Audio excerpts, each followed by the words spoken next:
a fair quarrel.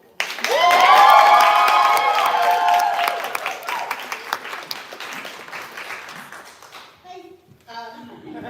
So today, I'm here to talk to you about this. Let's get started. So, according to William Rowley, and as far as I'm aware, absolutely no one else, Quirinius, the founding patriarch of Cornwall, brought St. Michael's Mount to Penzance from Olympus. That's at least according to the Cornish Fools in A Fair Quarrel, which Rowley wrote with Thomas Middleton sometime before 1617. A quick side note. So while the play is co-authored, we're mostly going to be looking at Rowley, since he probably wrote all of the material related to my project. Anyway, back to St. Michael's Mount. In terms of Cornwall's mythic origins, this story is basically nonsense. What Rowley was likely referring to is a story that appears in Geoffrey of Monmouth's History of the Kings of Britain, in which Quirinius, a general in Brutus's army, wrestles the giant Gog-Magog for control of the Southwest Peninsula. According to Geoffrey, this fight probably happened somewhere near Plymouth, which is nowhere near St. Michael's Mount. And it definitely didn't have anything to do with Hercules, but Rowley's reading of these events is remarkably telling. So, St. Michael's Mount was and is one of the most iconic places in Cornwall. In reality, it's a tidal island off the coast near Penzance in the far west of Cornwall, and in the Middle Ages it was a monastery and site of pilgrimage. However, by the 1610s, the old monastic buildings had been refashioned into a fortress under the personal control of a noble family.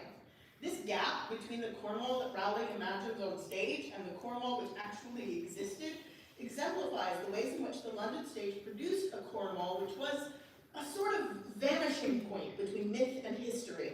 To a Londoner, it was such a remote place that it almost ceased to be real in any meaningful or immediate way. So, where did this leave the Cornish individual on the early modern stage? Was he an Englishman, a foreigner, a fairy tale? Well, in order to even begin to approach the answer to that question, we have to take a look at Cornwall's complex cultural history and talk about how that tied into its relationship with England. So, as you can see, geographically speaking, Cornwall is pretty far removed from the heart of England. In Britain's early history, this was exacerbated by the fact that, based on surviving evidence, the Romans did not build any permanent roads into Cornwall, nor do they appear to have established any settlements there. At the same time, though, there is evidence in certain places that the Celts who lived on the southwestern peninsula participated in Mediterranean trade. This suggests that although the people in the area we now call Cornwall were not part of the central administrative framework on the island of Britain, they still participated in a wider economy on their own terms. At some point during the post-Roman period, the Kingdom of Wessex, which was built on roughly the same frame as the Roman settlement, established its westernmost border at the banks of the Tamar River, which continues to serve as the border between Devon and Cornwall to this day. The actual name Cornwall emerged in this period, with corn potentially referencing the local Cornovi tribe, and wall being a form of whale, which was a Saxon word used to refer to outsiders. Over the course of the Middle Ages, small incursions into Cornish separateness slowly brought Cornwall into England's administrative framework, but none that were significant enough to bring the two places into cultural alignment. At this time, England was still in the process of its own cultural self-definition, and Cornwall was basically quite difficult to reach. So, opportunities for cultural mixing were thin on the ground, though not absent altogether. Cornish people continued to speak their own language, work the 10 mines that made them prosperous, and engage in their own cultural practices such as wrestling and the public performance of plays. It was only once that process of English self-definition came to a head, mostly under the centralizing influence of our friends the Tudors, that the distance between English and Cornish identities and interests became a source of conflict. First, when Henry VII took the throne, he redistributed power among the gentry to privilege the men who had helped him defeat Richard III.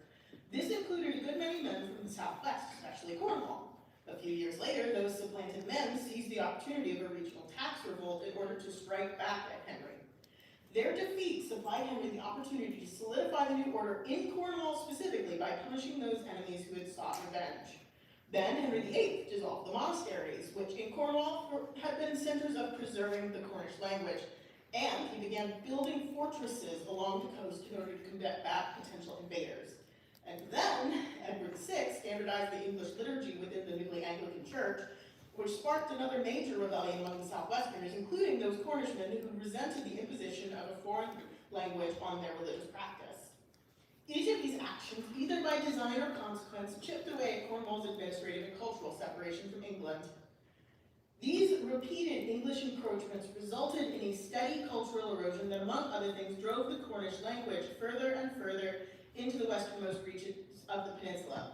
As you can see, I hope, and sort of, that first big dramatic shift represented on this map happened during the period between 1500 and 1600, which is the time frame in which dramatic literature really started to proliferate in England thanks to the professionalization of the London theatres. So, by the time that the Cornishmen arrived on stage for the first time in 1597, the most explosive moments of discord between England and Cornwall were still relatively fresh in the collective cultural memory, though not entirely immediate. As a result of this, late 16th and early 17th century Londoners imagined the Cornish as a people in need of a civilizing English influence, and Cornwall as a place with valuable resources waiting to be literally mined. Within the limited pool of extant play scripts that contain Cornish characters, and particularly in A Fair Quarrel, Cornish men and women are typically represented as higher status and or rich, sexually available, and helpless in one way or another, usually helplessly stupid. And all of these traits are directly or indirectly connected to their Cornishness in the text, which generates a sense of otherness. Furthermore, the combination of these traits, particularly considering their ethnic valence, means that these characters, like the land they come from, possess valuable resources that are worth more when extracted from their place of origin. Chuff, Rowley's Cornish fool from the beginning of this presentation, 300 years ago, is a near perfect example of this phenomenon. To begin with, his name is an incredibly loaded signifier of both his place of origin and some of the character flaws he expresses throughout the play. The word chuff was frequently used to refer to corvids generally, particularly the jackdaw. Jackdaws and crows were considered nuisance animals, both because of the amount of noise they made. In The Tempest, for example, Gonzalo is referred to as a chuff of deep chat, and because of the ways in which they interfered with farming. In 1566, Elizabeth I's Parliament passed an act promoting the destruction of crows, rooks, and chuffs by offering financial rewards to farmers who could produce the heads or eggs of the animals. Within this set of meanings, our chuff is already set up to be both a talkative nuisance and an unwanted presence which consumes resources to no good end. More specifically, though, there is a bird that's just called the chuff. It's this one. It is a member of the crow family. It once inhabited the cliffs around Cornwall, and the two things were so linked that the specific bird was frequently referred to as the Cornish chuff in order to distinguish it from the general term. Because of this, the chuff continues to be heraldically associated with Cornwall, specifically the Royal Duchy of Cornwall, as seen here. In addition to all of this, chuff is a homonym for the word chuff, C-H-U-F-F-E, which means a rustic peasant, country person, or churl, according to the OED. The very first time that Rowley mentions chuff in the play, he's lining up at least two of these contexts, with the third following not long after. By introducing chuff as a Cornish gentleman, he's prioritizing that specific connection, but the fact that he immediately follows it up with multiple references to crows suggests that he might have expected to get a little more mileage with the audience by leaning just as heavily on the general meaning of the word. Chuff is first introduced into the plot in Act 1, Scene 1, when the citizen Russell is trying to persuade his daughter Jane to marry the gentleman suitor he has picked out for her, in spite of the fact that she's already engaged to a man of lower status.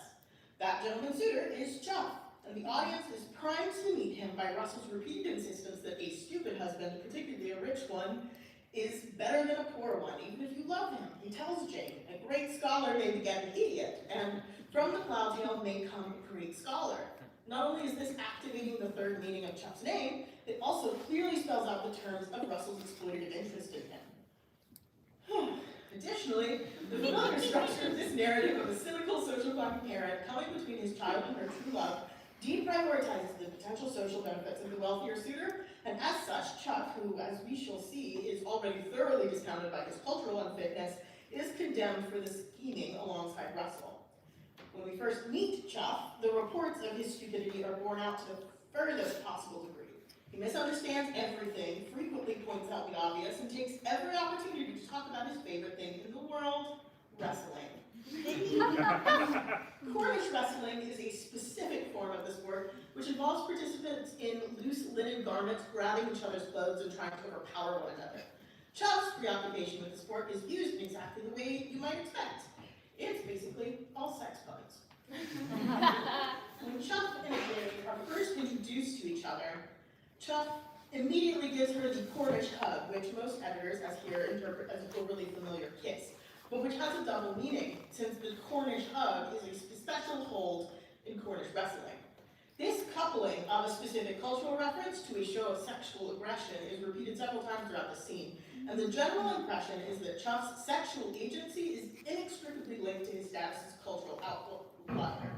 I mean, even without the specific cultural references, the fact that the guy with the bird name is pursuing aggressive physical contact with the woman from the dominant culture lines up with other cross-cultural representations on the early modern stage. The last and most explicit way in which Chuff's Cornishness disadvantages him in the play comes when he and his servant Trim Tram, another loaded name we simply don't have time to get into, attend a roaring school, which some other minor characters have set up as a scam. So in the context of early modern London, roaring referred to loud and boisterous behavior, particularly among young men who hung around the city in gangs. According to the scholar Daniel Gates, roaring carries the connotation of social transgression, particularly in the men from various social classes are converging in public in order to participate in a practice and undermines the culture of the elite. In A Fair Quarrel specifically, the main thing that Chuff learns at this so-called school is how to use fancy and complicated language. Of course, the words he learned are all nonsense, and the definitions they teach him all conveniently have to do with his role in the plot, so that he can make a fool of himself in front of his potential father-in-law. This incident is both structurally and textually relevant to Chuff's status as an outsider. His decision, as a gentleman, to participate in a culture so deliberately at odds with upper-class values reduces the potency of his appeal, even to the scheming Russell, and renders the social and financial resources which afforded him what little agency he had absolutely null and void. On a textual level, Raleigh makes it clear that this whole series of events is reflecting directly on the language difference between England and Cornwall. Chuff struggles to communicate with Russell and Jane when he first appears, and the roaring school offers a potential solution to that. When he attends the school, the scammers talk in overly sophisticated terms intended to confuse him, including here, where they offer to teach him the Londonian roar. His response is revealing. That's for my purpose, he says. I shall use all my roaring here in London. In Cornwall, we are all for wrestling. This equates roaring with all of its loaded social connotations with Cornish wrestling, which is Chuff's only personality trait and the main way in which Cornishness is expressed in the play. But it also sort of insinuates that when Chuff goes back to Cornwall, he won't have a use for language generally. Chuff is essentially a non-native English speaker without a first language. Then, almost conversely, when he takes his new vocabulary out for a walk when addressing the very amused Russell at the end of the play, he defends it by saying, all this is Cornish to me. The play's judgment is clear. Cornish people are helpless, gullible idiots, not worth the land they're standing on, let alone any they might own, who speak nonsense and prefer wrestling anyway. This is a particularly mean-spirited portrayal of the Cornishman, even for the period. It's useful, though, because the scale of the mockery magnifies those qualities of Cornishness that English audiences must have found most alien or entertaining. It also thoroughly contextualizes the social position of Cornish people within early modern London, which allows us to see that Chuff, who by the very nature of his name stands in for all Cornishmen, is not a full member of society, but is invited to participate on the condition that he supplies financial resources without transgressing against the norm, something his very Cornishness renders impossible. In the rest of my thesis, I'm going to explore the remaining early modern plays with Cornish characters, all 8 of them, looking for similar patterns of othering and exclusion. Through this process, I hope to achieve an even clearer understanding of Cornwall's place within the early modern British state and approach the truth of Cornish lives distorted by the lens through which these English playwrights perceived them.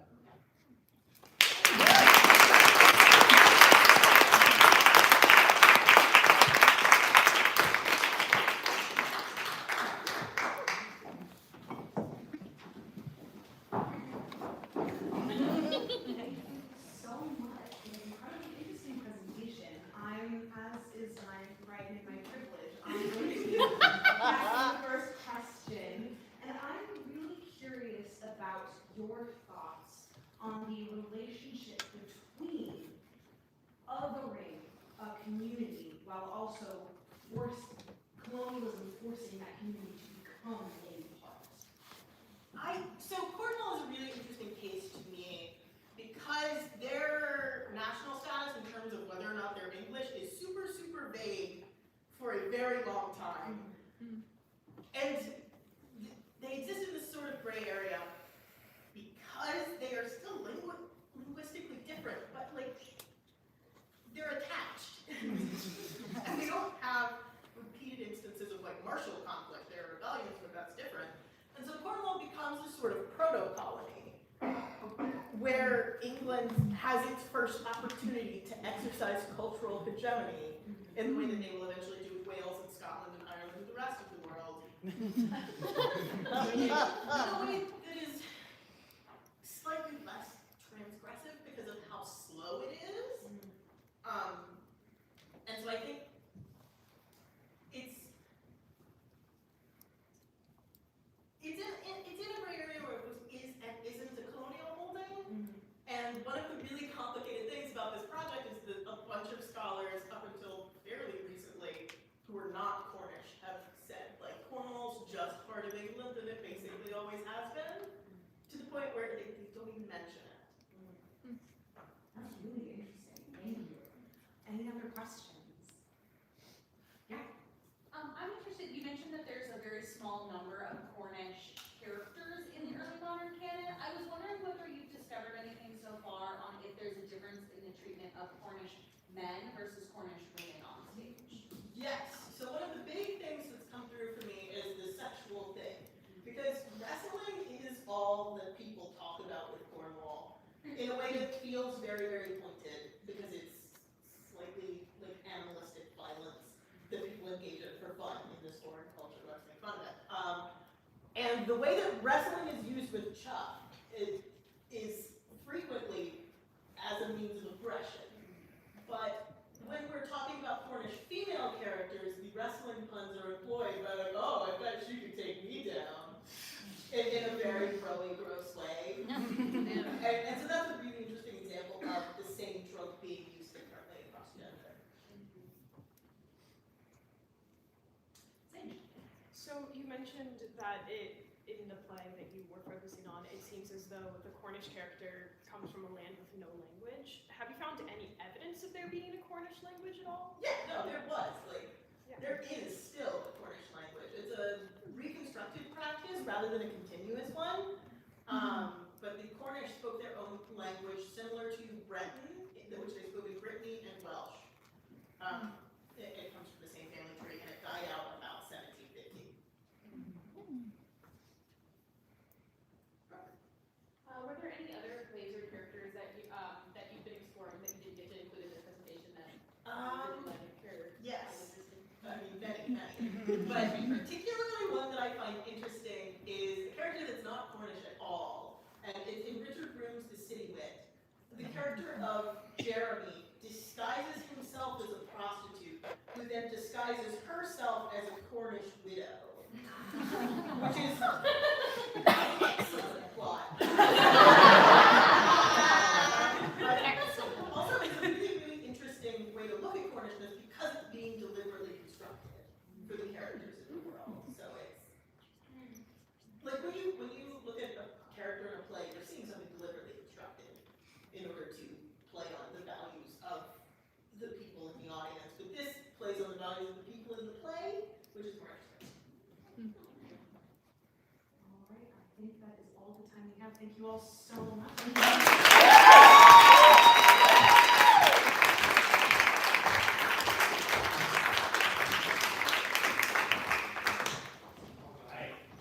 Again, one more time for our fantastic. And now, moving to our second speaker of the section, C.J. Helt is here to present us with Metzeha, Shakespeare, Cultural Mixing, Identity, and Transformation. Please give him a big round of applause.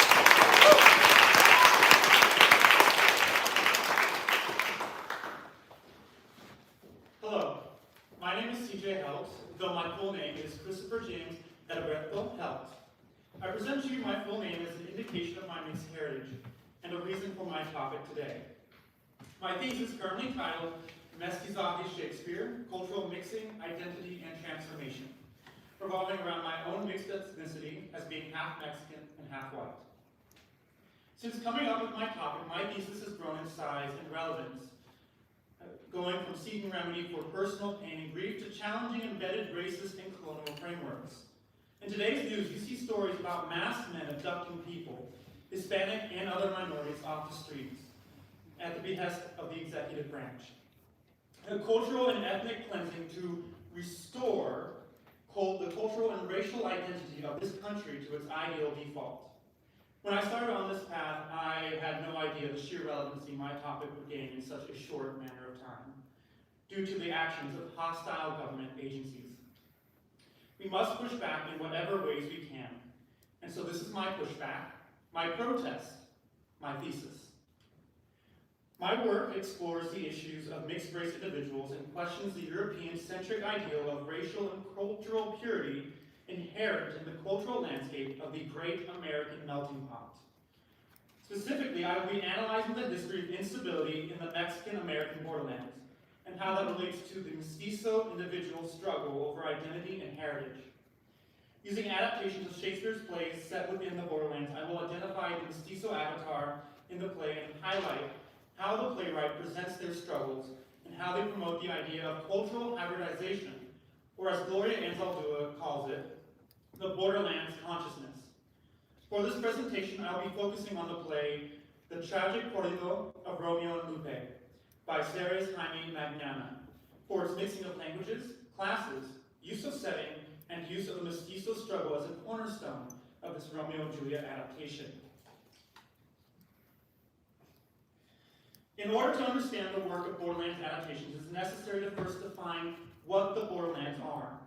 Gloria Anzaldúa, in her foundational work, Borderlands La Frontera, the New Mestiza, she shares poetry that highlights the self-conflicting struggle of those within the Borderlands. To live in the Borderlands means you are neither Hispania, India, Negra, Española, ni Gabacha. Eres mestiza, mulata, half-breed, caught in the crossfire between camps while carrying all 5 races on your back, not knowing which side to turn to run from. To live in the borderlands means knowing that the India in you, betrayed for 500 years, is no longer speaking to you. The Mexicanas call you rajetas, that denying the Anglo inside you is as bad as having denied the Indian or black. Cuando vives en la frontera, people walk through you. The wind steals your voice. You're a Buddha, bue, scapegoat, forerunner of a new race, half and half, both woman and man, neither a new gender. Living in the borderlands means you fight hard to resist the gold elixir beckoning from the bottle, the pull of the gun barrel, the rope crushing the hollow of your throat. To survive the borderlands, you must live sin fronteras, be a crossroads. That was an excerpt of To Live in the Borderlands, one of Anzaldúa's many poems. Gloria Anzaldúa and her book Borderlands La Frontera, the New Mestiza, are an invaluable foundation to not just my thesis, but to Hispanic Latin American research everywhere. In her book, she develops the vocabulary and building blocks I use here today, as well as discussing the struggles and emerging identities from the Mexican-American borderlands. The borderland is a place that has existed at odds with itself since the first Spanish colonizer arrived. In her poem, when she speaks of borderlands, she does not just mean the Mexican-American borderlands, but also the psychological borderlands. All borderlands, real or imaginary. Anzaldúa describes a borderland as a borderland is a vague and undetermined place created by the emotional residue of an unnatural boundary. The prohibited and forbidden are its inhabitants. Los esclavizados live here. The squint-eyed, the perverse, the queer, the troublesome, the mongrel, the mulatto, the half-breed, the half-dead. In short, those who cross over, pass over, or go through the confines of the normal. She also explains that the struggle of those in the borderlands is an inherited struggle, dating all the way back to when Mexico was first conquered by the Spanish. The people of the borderlands still, to this day, suffer from the erasure of indigenous culture by the Spanish, the forced change in nationalities from events such as the Texas Revolution, and the persecution, oppression, and racism suffered by those newly minted Americans who had their lands taken from them, their language oppressed, and their cultures silenced by their new colonizers. It is through all this that she discusses the emergence of new identities, borderland identities, born from the friction, the strife, the meeting of opposing forces. She brings up a new way of thinking emerging from the chaos and direct opposition of old European ideals of cultural and racial purity. The borderlands consciousness, or La Raza Cósmica, the cosmic race, coined by Mexican philosopher José Vasconcelos. This consciousness is the emergence of a cultural and racial hybrid that promotes bridging worlds and the mixing of peoples and cultures that provides us with a more mutable and malleable way of life, like the end of Anzaldua's poem, Be a Crossroads. Gloria Anzaldua's work has provided me with the foundation on which to build my thesis from, and it is from this foundation that I now move on to how I use it in close readings of Borderlands adaptations of Shakespeare, such as the tragic corrido of Romeo and Lupe. Is a Romeo and Juliet adaptation set in Far, a city of the New Republic of Texas, and is set in an alternative timeline where multiple events occur all at once, though it was mainly situated in the 20th century. Romeo is the son of a white businessman, Mr. Campbell, and a Mexicana mother. And this place, Juliet, is called Lupe, presumably a nickname for Guadalupe, and she comes from a family of poor Mexican farmers. Romeo in this play represents what I like to call the mestizo/borderlands avatar, a character through which those mestizos and borderlands identities may see themselves. Lupe's family goes to a protest, an event celebrating the soon-to-be constructed Campbell irrigation in the Texas Magic Valley, and otherwise known as the Rio Grande Valley. And Lupe goes to protest with them. This party and protest event serve as a replacement for the Capulet Ball. It is at this protest that Romeo and Lupe meet, starting them on the path towards their inevitable demise. From there stems the usual points of the Romeo and Juliet star-crossed lovers plot. Though instead of focusing on an arranged marriage, for Lupe it focuses more on the life of Romeo and how this man of two worlds combats the inherent warring nature of his two selves and tries to leave behind his father's white world for Lupe's Mexican world.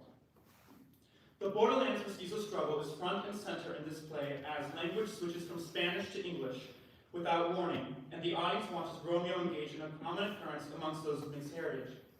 The abandoning or discarding of one half of one's heritage in favor of the other half ultimately leads to his and Lupe's death at the end of the play.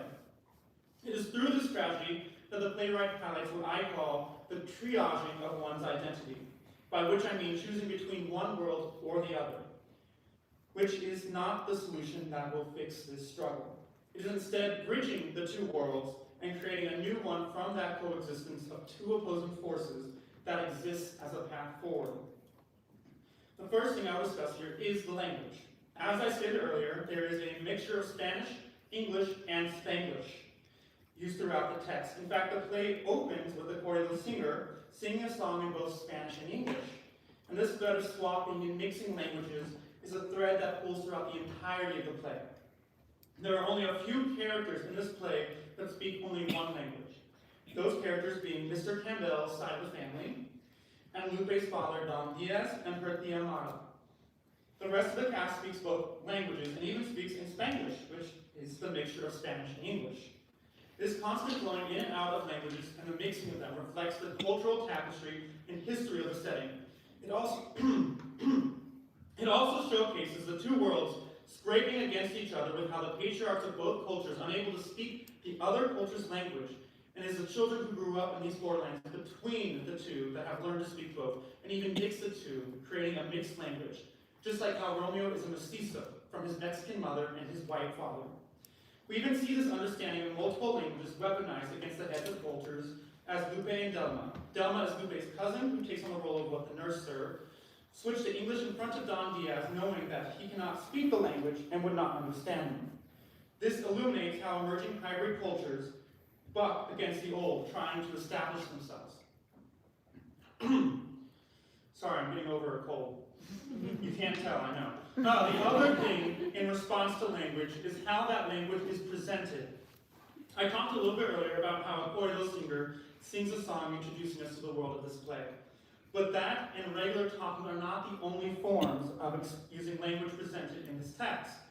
Sarah's Ane Mañana makes use of rap as well in his play. The character Ramon, Lupe's cousin, raps almost every time he is on stage. We are first introduced to the character as he raps about the Tejano struggle and calls for action against the Campbell Irrigation Company. The text of this play speaks in several languages, and not just literal languages, but artistic ones as well, truly encapsulating the ever-shifting nature of life in the borderlands and highlighting a sense of hybridization to the use of multiple tongues and art forms from different cultures and backgrounds. This is a clear example of hybridization for Gloria Anzaldúa's borderland consciousness in action. Now, the mestizo or borderlands avatar, as I stated earlier, is the character in the play that embodies the lived experience of mixed people and those who are able to identify themselves with a borderlands identity and allow these people to see themselves within the world of the play. In the tragic ordeal of Romeo and Lupe, that avatar is Romeo. My reasoning for this is that he is literally of mixed Mexican descent, with his mother being Mexicana and his father a white man. But my reasonings go further than just genetics. Romeo visibly struggles being caught between two worlds. As we are first introduced to our romantic mestizo, when he stumbles onto stage drunk, trying to numb the pain of being out of love with Rosalina.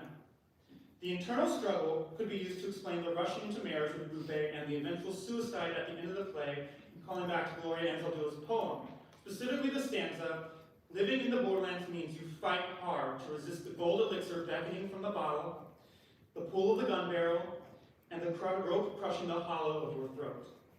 This is a clear-cut reminder that life in the borderlands is not easy, and existing as a crossroad takes its toll, especially when one or both sides refuse to come to an understanding with each other. Another factor that plays into Romeo's role as the mestizo avatar in this play is his representation of a tragedy that can befall many mixed individuals. The rejection of one half of oneself for the other. This rejection of his white half can be seen throughout the play, as it is portrayed through the rejection of his father and his father's company. In Act 1, Romeo calls out his father's classism and racism in this line. That's the problem, Father, that you look down on everyone, just like you look down on my mother for being a Mexicana. This moment acts as the lit fuse that leads from the rejection of his father's ideals to the rejection of his white half entirely. This can be seen in the actions that Romeo takes in succeeding events where he joins a protest against his father, falls in love, and marries a Mexicana farm girl, and after injuring Placido, defying his father's orders to enlist, to instead to return and die by the side of the woman he loved. It should be noted that while Romeo rages against his father, he has a much more positive relationship with his mother, whom we see the two of them talking to each other in Spanish, and is clearly the reason why Romeo knows Spanish in the first place. Taking from what I discovered in this close reading of this play, I can look for similar threads in the other plays I looked into, such as identifying the mestizo borderlands avatar and how they interact with the world around them, and the meaning of the choices they make, how the plays incorporate in different languages and the interplay between the two, and how these languages are perceived by others, as well as how all these tie into the creation of Gloria Anzaldúa's borderlands consciousness, and what that means for those of mestizo, borderlands, and mixed identities. This is only just a fraction of the work I've undertaken, as not only do I plan to do more close readings of other borderlands adaptations, but I also plan to reread and look at these plays through the lenses of several theories, including critical race theory, post-colonialism, and adaptation theory, setting up a framework of defining mestizo identity and culture and incorporating voices from the borderlands of lived experiences of those who have struggled and continue to do so. I will underline the broad history of life in the borderlands and the emergence of mixed identities and cultures from that struggle, identifying the inherent structural issues within this country's foundation when it comes to the desperate need for purity of race and of culture. Through my research, I hope to alleviate the structure of And that is time. Thank you.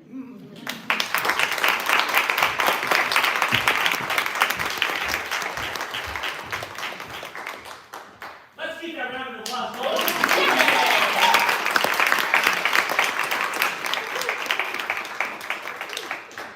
Awesome. Oh, you got one right there? Awesome. Well, we've certainly been talking about this, and really what I'd love to bring in the room that I know you didn't get time to mention is what we've been talking about the difference between adaptation and appropriation. You talked about how the community uses these plays to stand up to colonial and white supremacist forces.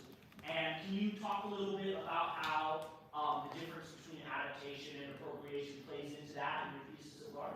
Yes, so adaptation and appropriation are things that in the Shakespeare Borderland anthology, collection of Borderlands adaptations, they have introductions to each of their plays, and in these introductions the playwrights state, in a lot of them, that these are not adaptation, these are appropriation.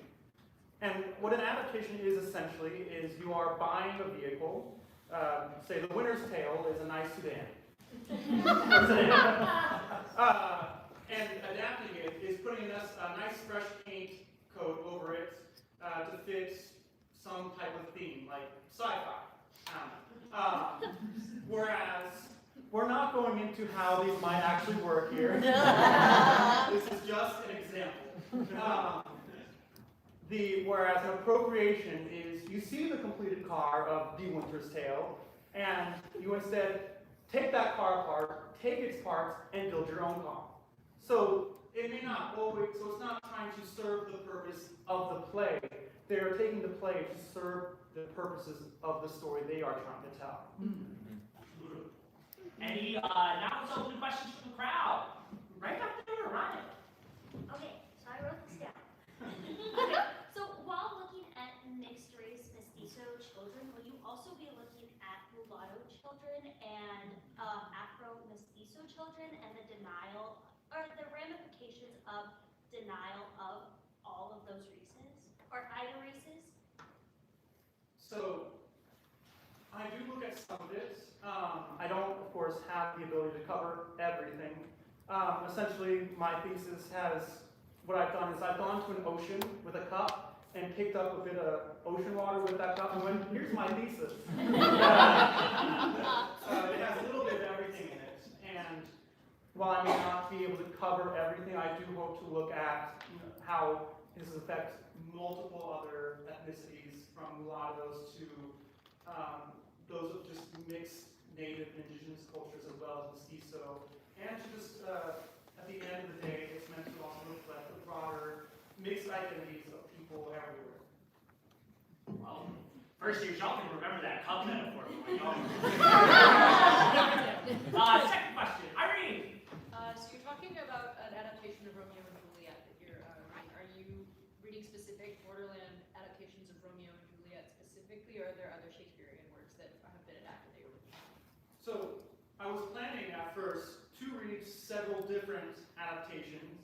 The thing was, I read the first anthology book first, which had just 3 adaptations of Romeo and Juliet, and then 3 adaptations of Hamlet. And after I read 3 adaptations of Romeo and Juliet, I said, I need to stop. Stop reading, look at what I've already read, and if I have the time, look at another play. I'm hoping to look at an adaptation of the Tempest for its deep colonial messaging and how they play with that in the text. I think we got time for one more. Yeah, Jake says that's okay. I'm really curious with these texts that use multiple languages, how they interact with verse, and whether you've seen the Spanish language being used in other rhythmic pattern speechways to mimic Shakespearean verse in that language. So, unfortunately, I have not really paid much attention to how verse is affected through the language swapping. Spanish has its own rhythm and all sorts of different things. It's considered a Romance language, which English is not, unfortunately. which some might say is the proper way to tell Romeo and Juliet, a romance story. But that is definitely something worth looking into. I just don't have the time to look into it myself. Lovely. Another round of applause.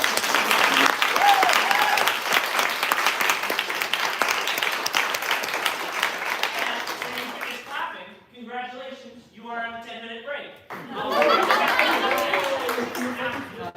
But also, we also get for big things.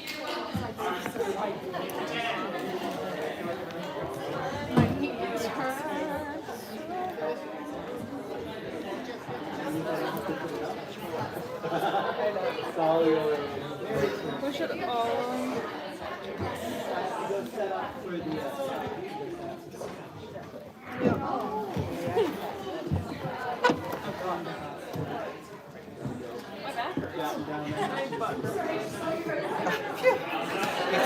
Okay, just be sure not to. Apparently someone recently flushed several wipes out with their girlfriend. You just like did that because there was an Airbnb before, so they can't leave.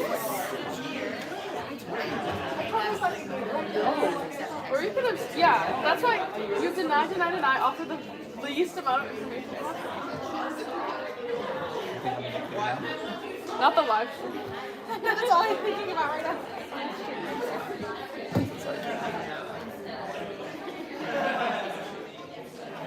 Well, guys. My jaw hurts so bad now too. I don't know what I did. Do you want to plug my camera down? What? Oh, I'm sorry. Kayla's already mad at me today. I can't handle it anymore. I can't handle it anymore. I'm sorry. You're fine. It probably wasn't you. It's the camera. I was almost in big trouble. So, are these like actual charms or is it just a necklace? What do you think? I think it's just a necklace.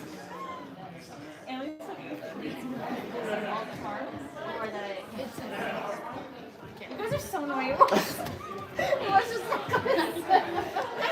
I can tell that those things don't Cassidy, I want to braid your hair really bad. You can if you I've been coveting it. She said, flower, glow. It does light up. That's what happens when you buy them. It's so long. I know. Oh my god, it just this is the darkest my hair has. It's so My dad's telling me he's like,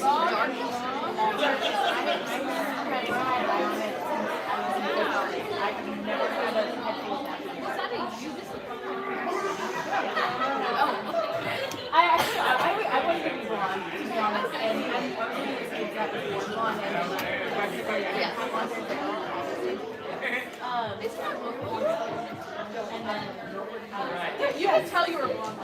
so I was born with very long curly hair, but then after the cancer, I didn't have that anymore. you don't get the chemo curls? You get the chemo curls? I know chemo curls. Usually. Yes, but that's How old are you now? 2.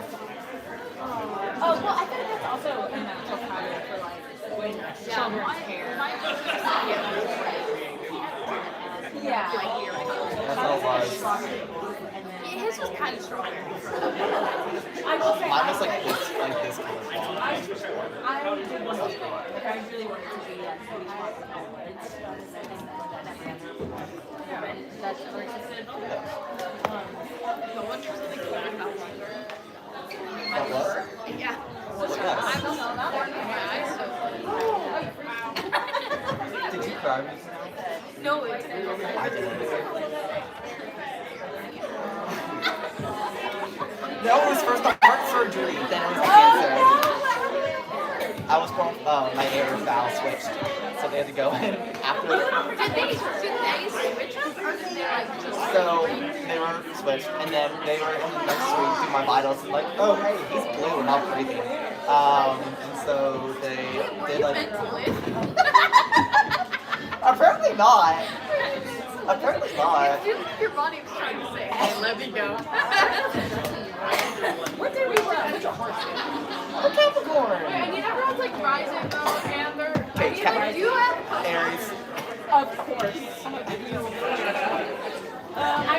opposite. I'm a my rising and my moon are Capricorn. Wait, I need to know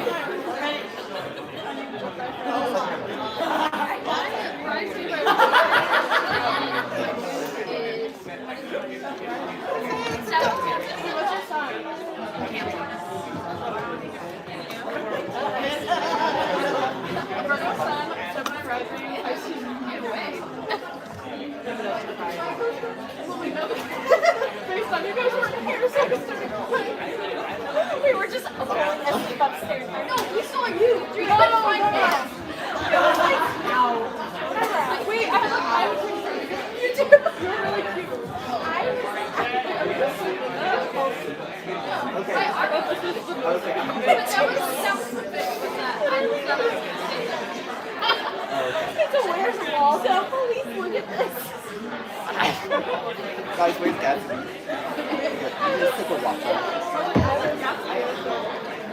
Where you guys stand? You found me. We walked right in there and I was yeah, I was out. You were on the way on the ground and you did. I don't know, but I was on vacation. Yeah. He didn't put my top on the floor. It was very complicated. No, because we didn't look too hard. But I think he didn't make it at all. Hey, I just did. We did have things to do. We had to watch Roberto and Jill fight.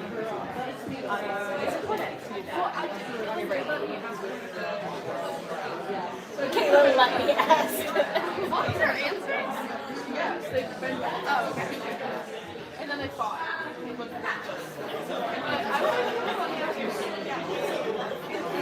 He wasn't stopping you. You just didn't. She's already mad at me. I was hurt that. Remember this? Gabby and Caitlin have beef. No, she's not. She just keeps yelling. It's in a fun way. No, I know. It's a bit. It's a bit. If you can't tell, I'm joking. Get it? Sort of. I don't know if I believe you, actually. I think she's acting. You think I think that you think that I design? I'm so confused.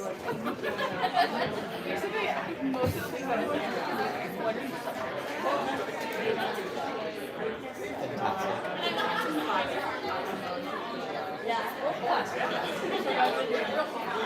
Thanks. I was like, first thing I was like, what do you mean? And I was like, oh yeah, no, me too. you have slam poetry? You do.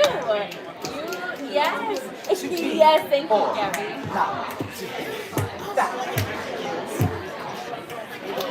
Oh, that was good. Now you're online.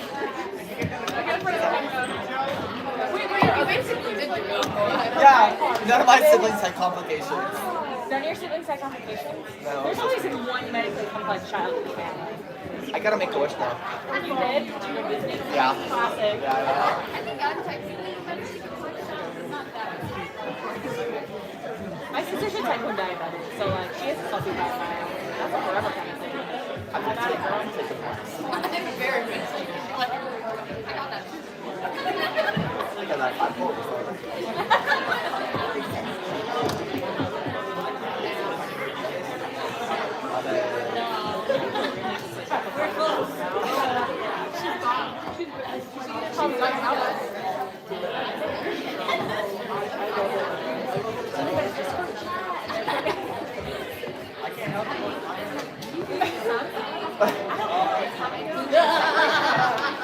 No, we should not be separated.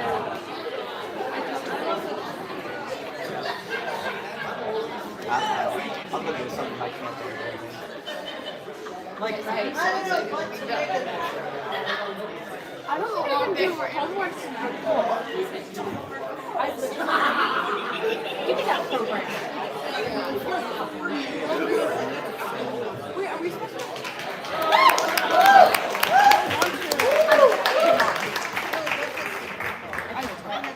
No, I can't. I'm so mad. For the final panel of the 2025 Thesis Festival. We end our final panel on breaking theater, where our three scholars have strived to push Shakespearean performance beyond its boundaries by challenging fundamental aspects of the form, whether that is the audience, the medium, or the text itself. It is my pleasure to start off this panel by introducing Nick Trusty and his thesis, Theater for No One, my experience so far of performing alone.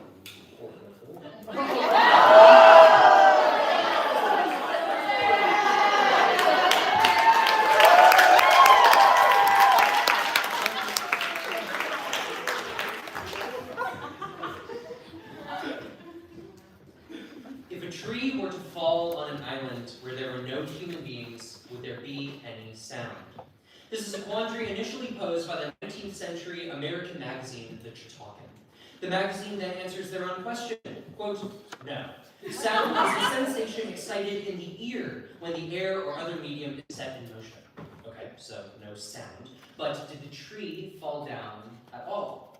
Positivists would contend no, because no human was there to see it. Substance theorists would say yes, because there is a pervading idea of a tree outside of its sensory data. Look, there are a ton of different responses to this question, but I find philosopher Roy Basker's solution most compelling.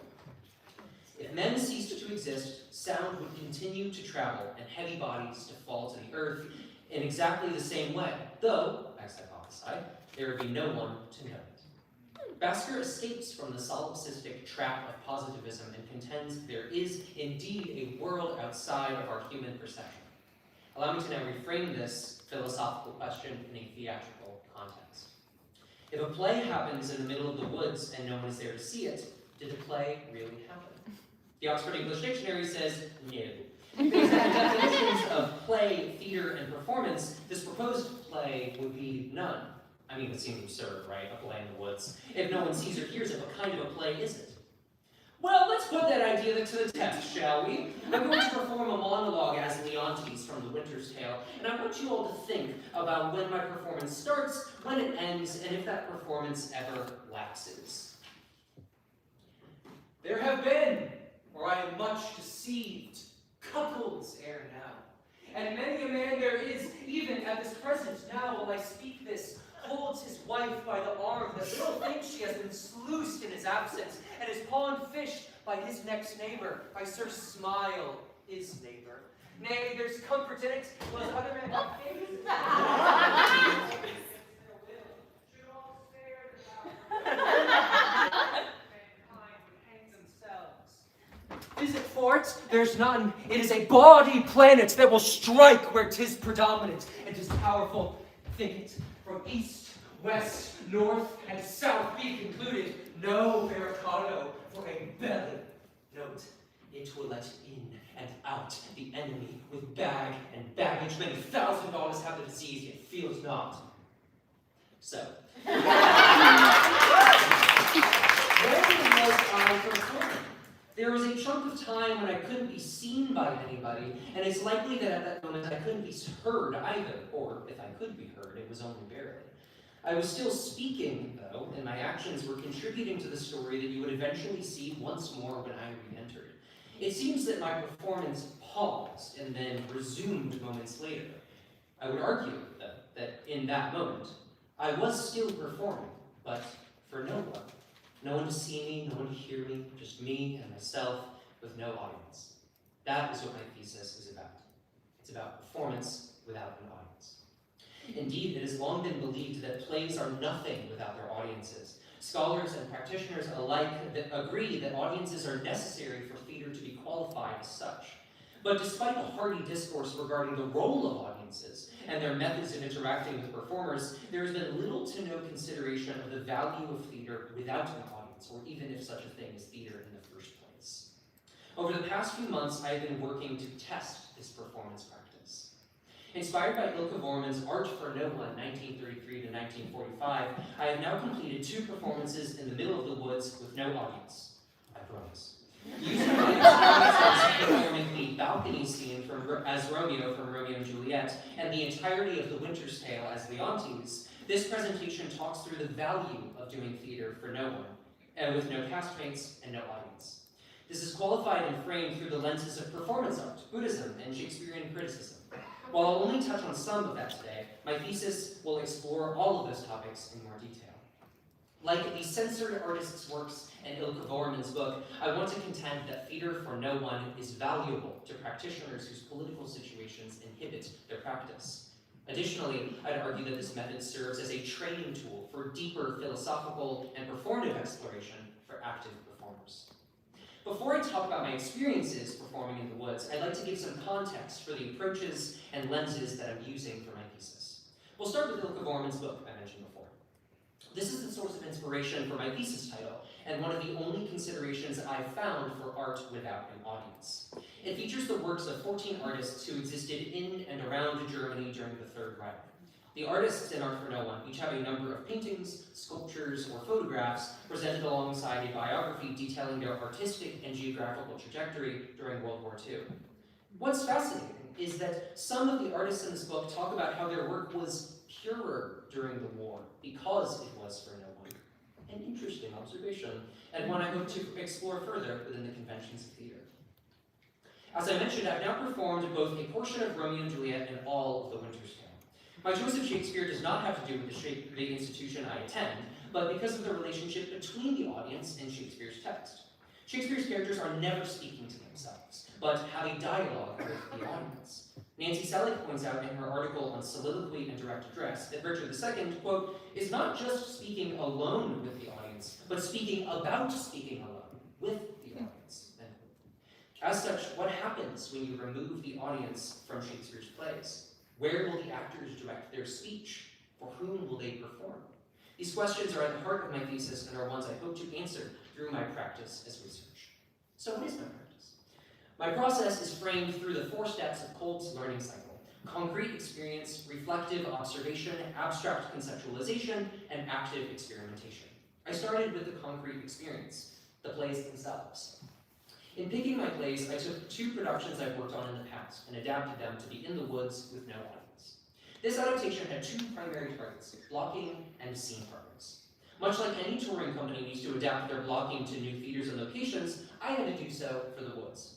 This was not that bad, with only some alterations around set pieces like chairs or a piano. Mostly I just took these blocking choices out, but sometimes I mimed them for the imaginative component. The significant change was regarding other people speaking. Since my performance was alone, I removed the audience as well as my scene partners. To accommodate for this lack of company during my performances, I ran through both performance pieces and measured how long it would take for the other people on stage to say their lines. Or I got some help from my generous previous castmates. After finding these timings, I generated cue scripts and memorized the amount of time I needed to wait in between my own lines to give space for the rest of the text. While waiting, I would keep my imagination going on whatever it was that my character was thinking, so that those moments of silence continued being active. I rehearsed each one 3 to 5 times, then I did an official performance. Again, I really did, I promise. After those performances, I filled out a post-show survey relating to creative and artistic fulfillment, staying in character, and getting distracted by the environment, among other things. If the plays were Kolb's concrete experience, this survey is the reflective observation. It was important that I took time after my performances to think about what went well and what didn't, so that I could continue to refine this practice in pursuit of that purer performance talked about in Vorman's Art for No One. The abstract conceptualization came into play when I thought about what I wanted to do differently next time. In the case of Romeo and Juliet, I wanted to 1. Annotate emotional shifts during pauses, 2. Verbally interrogate for whom I was performing at the top of each rehearsal, and 3. Find strong external stakes to fuel my performance. I took these lessons into Kolb's final stage, active experimentation. This was the rehearsal process for Winter's Tale, which then led back to the concrete experience of my Winter's Tale performance. Okay, now that I've gone through the process itself, I'd like to share a bit of what I've learned so far. This is really hard. I've been fighting against every piece of theatrical training I have learned over the past 13 years. It is challenging to maintain a font of energy for such a prolonged period of time without anyone to bounce that energy off. In a shared light setting, you can get energy from scene partners and from the audience. Even in proscenium arch settings, you still have your scene partners and the occasional audience response, like laughter, gasping, or clapping to keep you going. In the woods, there is no one else there to keep that thread spinning. The energy must come entirely and effectively from one person. As an actor training technique, though, I hope that this will prove to be a utilitarian challenge. I hypothesize that my attention will be heightened to the choices and reactions of others when they're there, because I know what it is like to be deprived of them. Even when I'm deprived of my castmates, though, I still feel the influence of people and society when I'm in the middle of the woods. During my first Romeo and Juliet rehearsal, I wrote that, quote, I was afraid of doing certain blocking because of my clothes, end quote. There are moments in the original Blocking's production that see Romeo going to the ground. I was worried about doing this because I had class after rehearsal and I didn't want to get dirty. I feared that I would be seen in a socially unacceptable way. I continued in that same journal entry. Quote, even in the middle of the woods, we are plagued with fears 20 miles away. Note, bring change of clothes to remove fear, end quote. So I did, and it worked. My theater was closer to being for no one. My third discovery involves dynamics. Going into this process, I was excited to play with speaking quietly or even inaudibly. After all, no audience, no scene partners, no problem. But after trying it during one Winter's Tale rehearsal, I didn't really like it. In my journal entry for my rehearsal that day, I wrote that, quote, I much preferred being at least audible and at most loud. Maybe because I want someone or something to hear me. What do I want to communicate and to whom? End quote. These are questions that kept coming up throughout my process. Indeed, one of my questions on my post-show survey is, for whom did you perform? This leads us to my fourth discovery about the object of my performance. Allow me to read an extended portion of my journal after a Romeo and Juliet rehearsal. To perform for no one is to perform for everything. You are not performing for some meaning you are trying to construe so that people in the audience will understand you. You are not performing for good reviews or for money. You are performing for everything. You are performing so that your voice can be heard amongst the trees. You are performing so that your actions can move as does the water in the stream you are beside. You are performing for everything, everything, all at once, at every moment, at every place. I think that sums up my experience so far pretty well. It's pantheistic, almost. Free from the chains of performing so that an audience can hear me and say that their ticket was money well spent, I performed for everything. I was open, free, brave, kind of stupid, and exactly what I needed to be because I didn't need to be anything. This is not the end of my practice, though. I have one more performance that I'm doing. Moving away from Shakespeare, I'm doing a one-man show by Samuel Beckett called Crack's Last Tape. This time, there will be no one else on stage by design, and the show will be built from the ground up based on my vision. I will have no one to report to, which means that this show will be crafted entirely independently without the goal of ever showing it to an audience.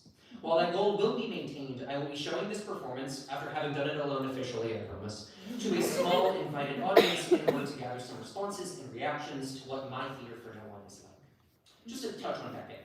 My reasons for picking a work by this playwright is due to his incredible concern with characters and their relationships to audiences. As Matt Davis comments about the people in Beckett's plays, quote, the onstage characters occasionally reach out across the footlights as if momentarily sensing our presence, end quote. This desperate searching for life is something that might be exacerbated in the middle of the woods. And Crack's Last Tape specifically features one man in dialogue with himself, exhibitionistically hoping that someone might see him. Beckett's works feature characters in search of an audience for existence. So what happens to them when they're alone? What happens to the actor when they're alone?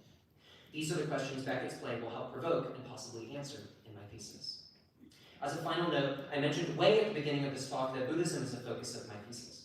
Specifically, in Zen Buddhism, there is a concept known as the discriminating I, which Zen practitioner Guo Gu describes as, quote, self-referential thinking, the assumption that there is an abiding, separate, independent I residing within you, end quote. So long as we have a discriminating I, we will be closed off and unable to awaken. Indeed, this selfhood is a filter through which every piece of sensory data is distorted. It's useless to talk about experiences because they are impossible to communicate accurately so long as this filter is in place.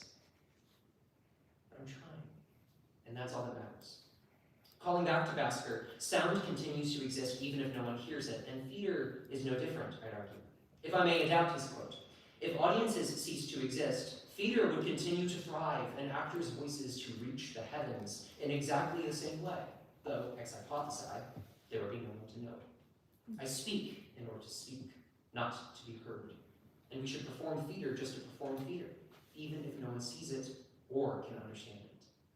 Thank you.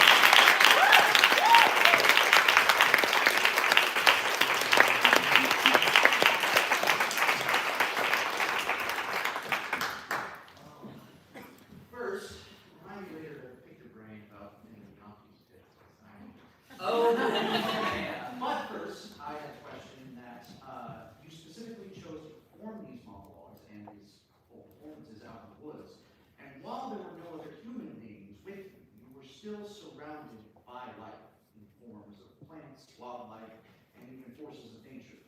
Did you find any moments where your performance resonated with those living beings? Any moments that stood out? Yes, there was one during a Romeo and Juliet rehearsal when Romeo says, and but thou love me, let them find me here, in reference to like the Capulets hunting him down. When I said that, like a tree branch like fell like from a tree and like landed on the ground. So I was like, let them find me here. Which was a lovely moment of kinesthetic response and just responding to the environment around you, like completely randomly. But it was amazing to see the story that I created based on this completely random circumstance happening, even when there was no one there to see it. Yeah. Well, now we'll open it up to the audience for anyone who might. Austin. So, has your work so far, performing theater for no one, has it given you any feelings or considerations about how different performance styles might affect this? Like if you're performing more representational theater versus like presentational? I think I've focused mostly on the adaptation of a performance that has happened in the past. Because my two performances are productions that I've worked on before, the task was just to put them in the woods and figure out how that works, and figure out how it works that you would do theater at all without other people with you. So I think most of my energy has gone to figuring out the logistics of how to do this period with my own sort of body and the training that I received personally. But it would be fascinating to see different performance styles which are intentionally trying to goad the audience into a response, or to goad the audience to do something, like Brecht with like the alienation effect, like trying to make the audience go out and do something. I would be interested to see how that impacts it.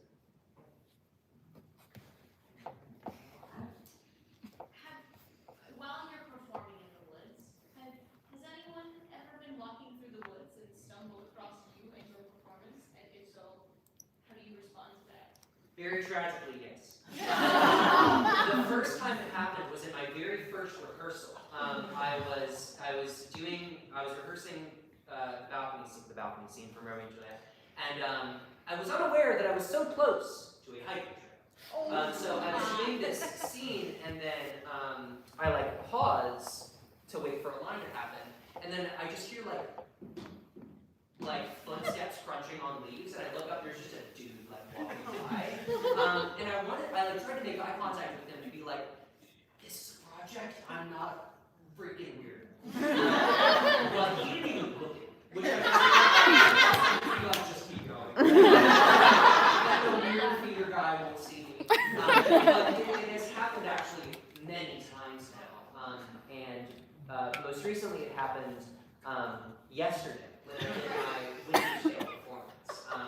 A hunter walked by in the middle of right before Hermione's trial scene. In that moment, I just paused and like let him go, and I was like, "How's it going?" He was like, "Good."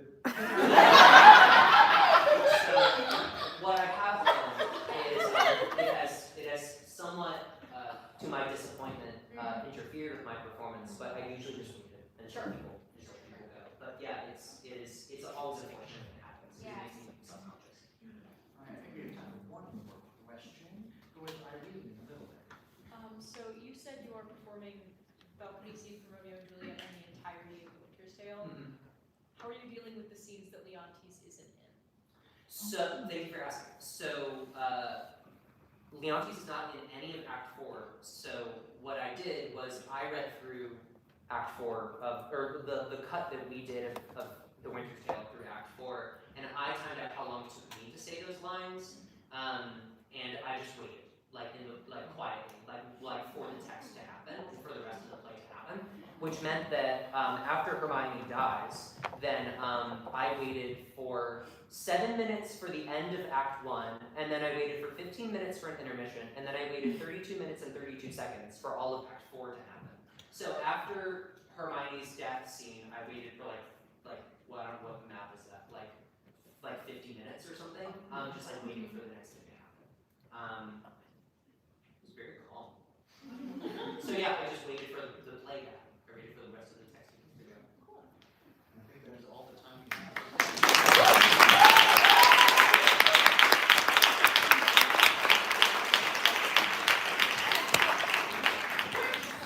Perception check. Guys down in the theater, you notice the stage being rearranged, and you present entering the stage. On closer examination, you recognize the familiar face of Samuel and Acosta.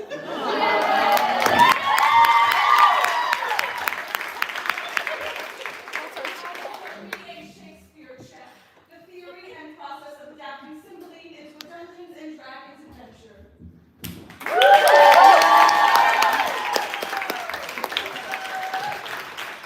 Now, the last time I stood here, me, so I'm sitting down.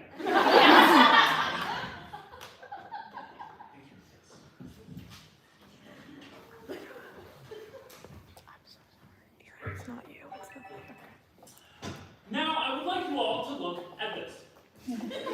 I believe that for most of us in this room, we've interacted with Shakespeare's plays at one point or another. The stories and characters within these pages have taught us things we love about the world and things we hate about the world.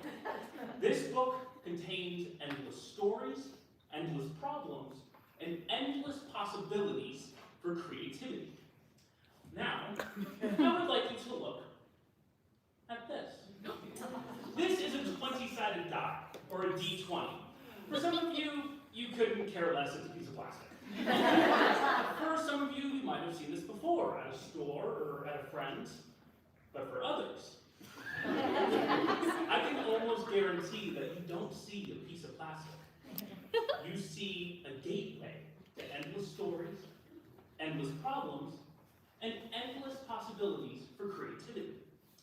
Now, when I hold these two things up next to each other and ask which is more valuable, what do you think?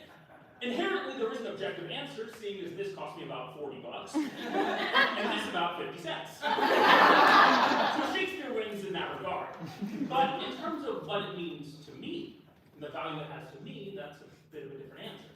So when I was thinking about what to do my thesis on, I thought, can I take these two things and put them together? So may I introduce you to Give Me a Shakespeare Check, the theory and process of adapting Cymbeline into a Dungeons & Dragons adventure. My aim is to research and explore the theories and obstacles of adapting Shakespeare's play into the tabletop role-playing game medium, specifically D&D, and ask, is it actually possible to adapt Cymbeline into the format? I think it is. And upon that, using that prior research, I will write and adapt that adventure, run a game, and study whether it remains viable to put that into practice. Today I'm going to present to you some of the complexity involved in intermediate adaptation, by which I mean transforming a work from one medium into another. Specifically, I want to talk about what distinguishes a dramatic text or play from a tabletop role-playing game like D&D. And then I'll give you a bit of a sneak peek at what I'm working on. In order to understand the complexities in this type of intermediate adaptation, I need to define the drastic difference between plays and Dungeons & Dragons. D&D is a game that revolves around groups of friends telling collaborative stories with each other in traditionally fantasy settings. One person acts as the dungeon master, or the DM, who acts as the game's guide and narrator. The rest are players, taking on the roles of characters and responding in real time to the obstacles that the DM presents to them. Their adventures can be based on pre-written adventure modules, or it can be a created world that the DM has specifically written for its players. Either way, a story is told through the DM's narration of the situation, the players responding through improvisational acting, and the random outcomes of dice rolls. Now, the very basics of Dungeons & Dragons, or basis of Dungeons & Dragons being a game, automatically creates an obstacle to my goal. In theater, a playwright writes a story and a script, which the actors then bring to life on stage. There is a clear distinction between author and performer. This is not the case when it comes to TTRPGs. Jessica Hammer, a leading scholar of gaming, identified that within this medium there is a tri-level of authorship that takes place.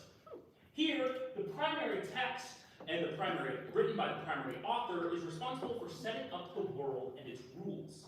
The secondary text and author uses that primary material and creates specific situations. The tertiary authors and text then comes into play as characters encounter these situations during gameplay. Now here's how this applies to what I'm doing. The primary authors of my project are Wizards of the Coast, as they develop the rules of D&D, William Shakespeare, as he wrote the play and his characters, and a little tiny bit of me as I'm adapting the world of Cymbeline into a more fantasy setting. The secondary authors would be the Dungeon Masters, who run the game. As I'm planning on running a game sometime next semester, I'm putting myself there, but this could be anyone, any DM who decides to run the game. Finally, the tertiary authors would consist of any players who ever played the game. The theory of tri-level authorship gives a better understanding of exactly how many different people are affecting a narrative in a TTRPG game. In this scenario that I'm showing you now, from the primary all the way down to the tertiary authors, you have at least 7 separate influences on the story. This number can increase as well based on how many players you have playing or if someone other than me is DMing your game. Not only are this many people involved in authoring the narrative, but since this adventure is an adaptation of Cymbeline, you have that same amount of people adapting it as well. This discovery definitely is impacting how I approach this, as I'm wanting to be aware of how the large amount of creative input may affect what we know as Shakespeare's Cymbeline. Yet, knowing where authorship sits is only part of the process. The way that authors of dramatic text communicate narrative is another crucial component. In order to theorize on this, I turned to Manfred Pfister's book, The Theory and Analysis of Drama. One of the most useful aspects of Pfister's analysis for my purposes is his model of how dramatic text or plays build a relationship between author and audience and communicate story.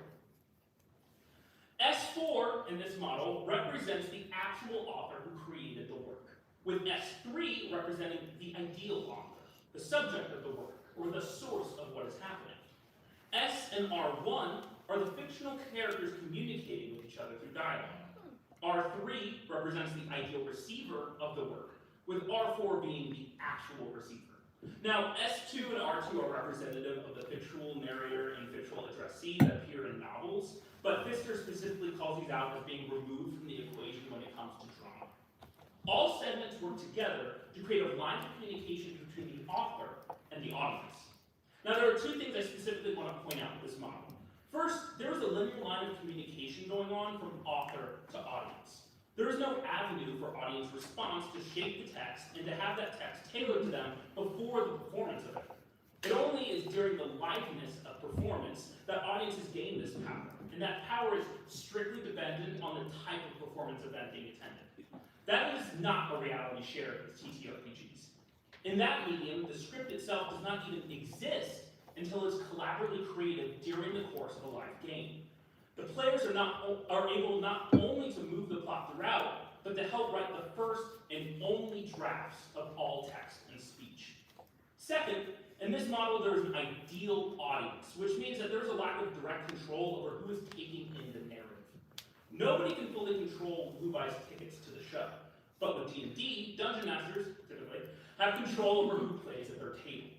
And so there is no need for ideal audiences because the audience is who the DM runs the game for. So this model clearly isn't working for me. So I decided I need to make one of my own. May I introduce you to the Acosta communication This model utilizes Hammer's tri-level authorship to show how TTRPG narratives are communicating between the many authors and the audience. The primary authorship is the starting point, as I established earlier, but is notably separated from the rest of narrative communication. Then we begin a narrative cycle.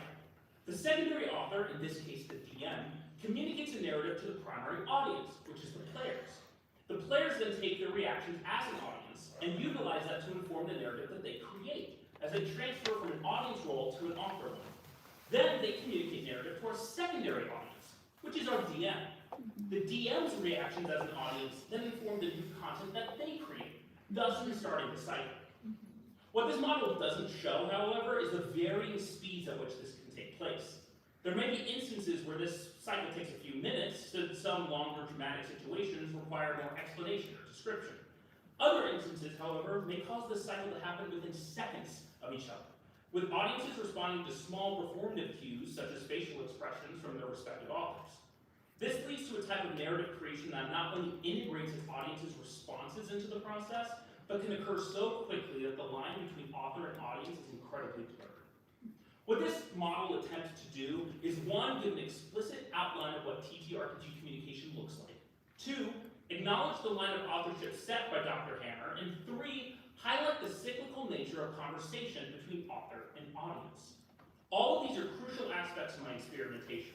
A common language for communication within a TTRPG will allow me to identify exactly where certain points of adaptation intersect with the game's participants. Their line of authorship will help me to determine exactly at what point Shakespeare plays a part in the game, and where the DM and players can take their agency. Finally, the cyclical nature between author and audience amongst all the participants will inform the internal nature of storytelling within D&D, and how that might replicate itself through an adventure based on Simile. Now that I've shared a bit of my research, I would like to use the remainder of my time to give you a little sneak peek at how I'm planning on turning Simile into an adventure for D&D. I was greatly inspired by my cohort's recent 531 production, which envisioned a nature-oriented fantasy setting for the play. I'm following suit. I will be transferring this play setting into a more fantasy one, focusing on a more drastic dichotomy between Britain and Rome. Britain will be fashioned into a nature-centered kingdom that prioritizes unity with the earth and respect for the green space. On the other hand, Rome will turn into an industrial imperium, spreading its civilization to all it can. The reason for this is to bring more into focus the concepts of colonialism and occupying forces trying to civilize societies that they view as less advanced during the adventure that is apparent in the play. There, of course, would be also an insertion of fantasy beasts into the environment. Perhaps Valerius and his boys are hunting manticore instead of deer. I've also taken some time to try and visualize some of the different quest lines that we've written into the adventure, knowing full well that the players will derail them immediately. Here's a brief overview of what the quest lines look like. The most important thing that I want to highlight here is who the players are playing as. I found it too difficult to attempt to allow players to play as Shakespearean characters such as Imogen and Posthumus, as it felt like it derailed the adaptation a bit too quickly for my personal taste. Instead, the party will enter the world as newly minted soldiers of the King's Guard. Their first mission, should they choose to accept it, will be to bring Posthumus to the King's court to face his judgment.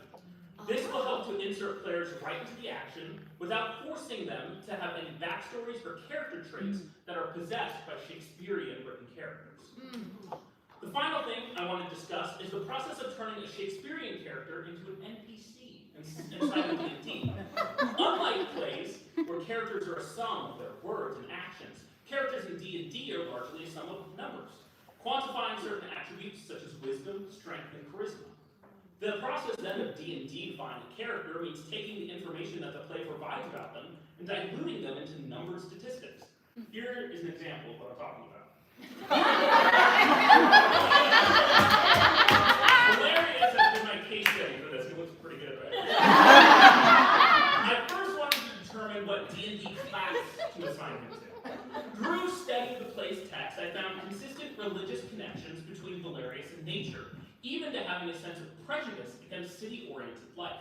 This, plus a general sense of old man wisdom, led me to assign Valerius to the Druid class.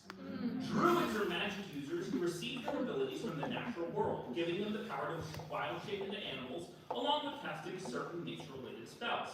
This class assignment helps us to then numerically quantify some of its abilities. For example, Valerius' strongest ability is wisdom, gained from his age and connection to nature. His weakest stat is strength, also due to his older age. He has proficiency in skills such as medicine, nature, and perception, which are all skills that the text either states he has or can be inferred from his time as a hunter in the wilds. He has a low armor class, equaling only 11, which means he is easy to hit if he ever gets into a fight. Anyone who is in or saw Simile knows that's true. This is a small glimpse at the process I'm undergoing to turn these Shakespearean characters into NPCs that players will be able to interact with. It takes a study of the text to extrapolate clues that can inform what abilities, powers, or characteristics they might develop naturally if they transfer it into a fantasy setting. I don't have time to go over my thoughts of how to do this for all the Shakespearean characters, but here is a bit of what I'm thinking so far for some of the other notable ones.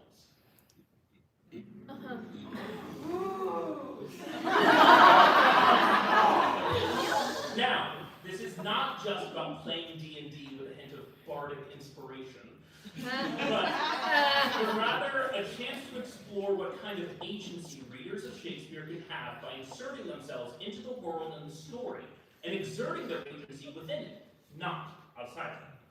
Thank you so much for your time.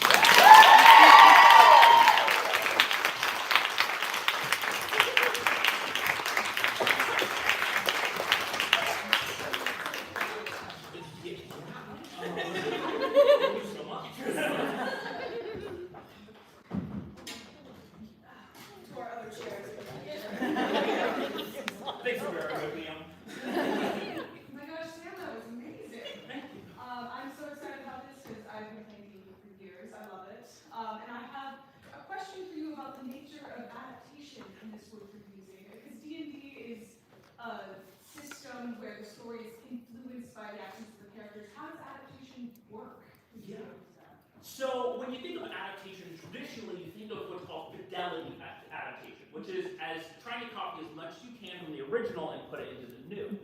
What I'm looking at is two different types of adaptation. The first is called heterocosmic adaptation, which comes from Lyda Hutchins, which talks about not adapting necessarily the words of text, but rather the worlds. It's this idea of getting, to put it in a really silly way, the vibe of the text and adapting that rather than specific words or actions. The second is the idea of rhizomatic adaptation, which comes from the idea of rhizome, which in plants are, you have a plant and it offshoots underground and pops up and it looks like it's a brand new plant, but it really comes from something else. And so that idea of adaptation of this looks like it's kind of its own thing, but it stems from Shakespeare's simile. Super cool, thank you. I'm gonna open the floor for any other Sandra out there.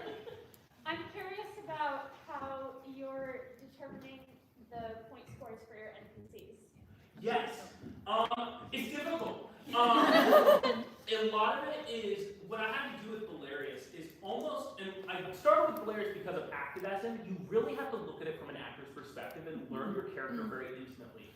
You can't read the show for the show's sake. You really have to read the show from each character's perspective, thinking that they're the main character, to really get all of the little nuggets of information that are hidden within the text.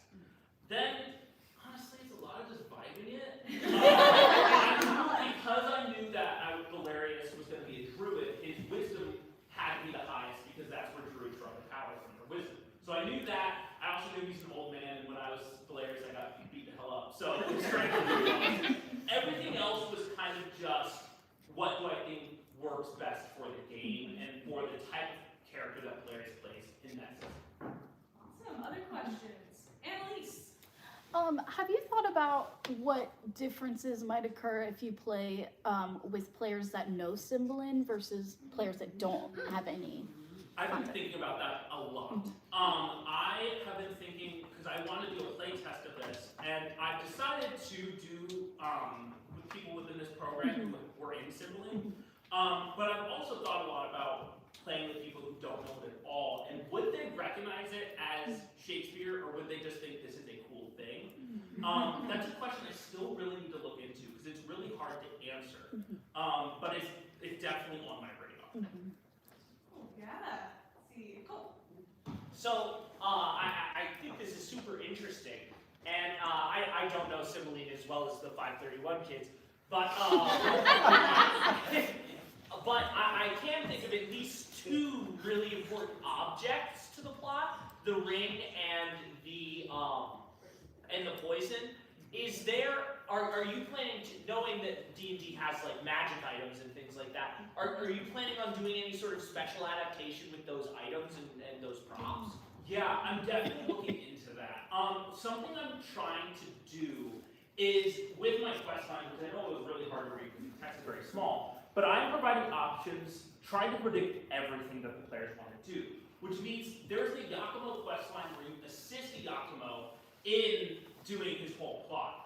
And there's a whole plot line where you are assisting the queen in poisoning Imogen and then going on to do some crazy stuff with her. And so, a lot of how those quest lines are going to be written will probably inform how those objects are kind of D&D-ified within themselves. Cool. Okay, we have time for one more question. Austin. Will the Queen and Clotten be bosses that you can fight? Yes, and. If you follow an Imogen / like Valerius Wild Boys, there will be a fight between Clotten and Gadarius. You can choose which side to take. Along with, there's a whole plot line I planned for because when I first was working on this project, I knew that players were going to want to do whatever the heck they wanted, and I knew that there would be some person who would meet the queen and be like, I love her. So there's a whole planned plot line for where you basically throw away the rest of the play and assist the queen in putting Cotton on the throne. Awesome, thank you so much.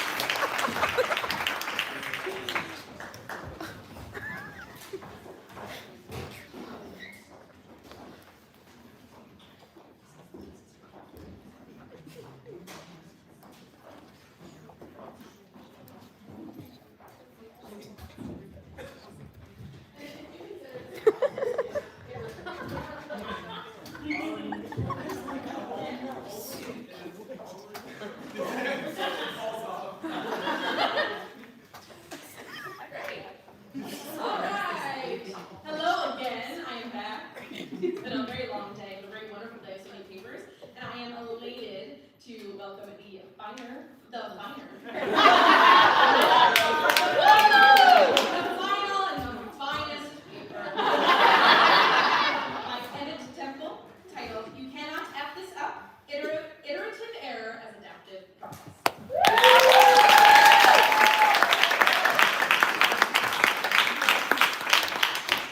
Good evening, everyone. I want to let you know right now. Okay.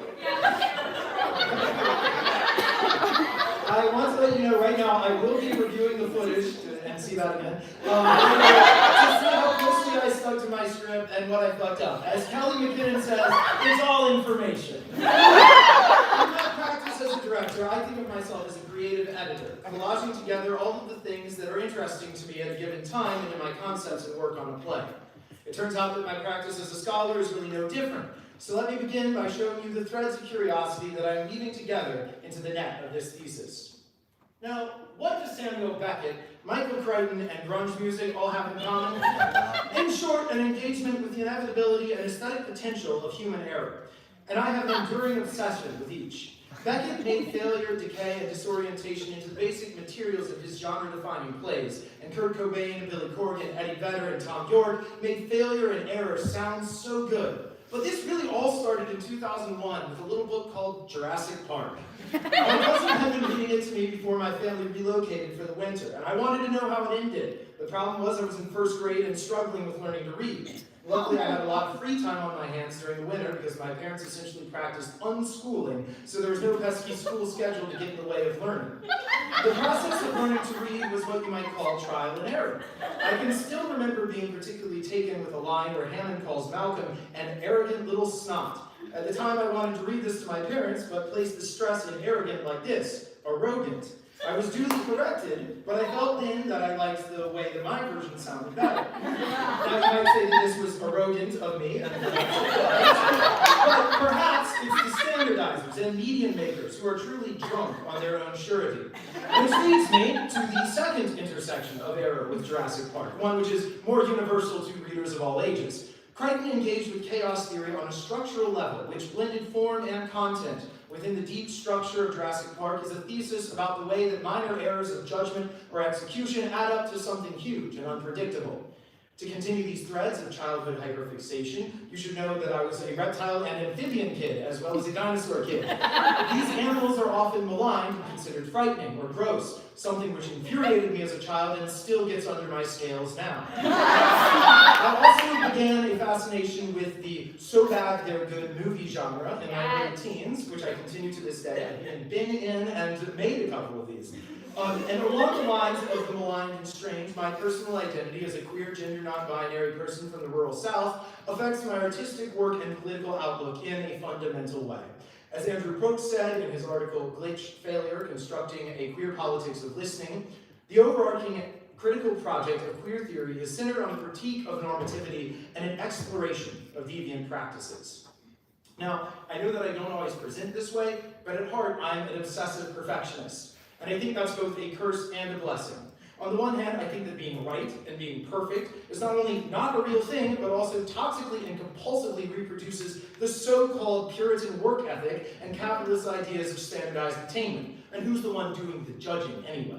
On the other hand, never being satisfied, always believing that the work can be deeper, better, more fully realized, is essential to my practice as an artist and a person. Queerness to me is a constant act of becoming something different than I was before, a radical act of self-reinvention. So is being an artist. That being said, as a director, I essentially want the actors I work with to do a good job of performing the version of the play that I have cut and put a lot of time and money and effort into getting produced. I want them to get it right. But what if there's something to the way that each individual actor processes a text that is essential and unique to them, and that by trying to standardize and stabilize them into a dictatorial text, I'm actually cutting off creativity at the font. The gap this thesis aims to fill is work on the subject of error in Shakespeare as a generative rehearsal process.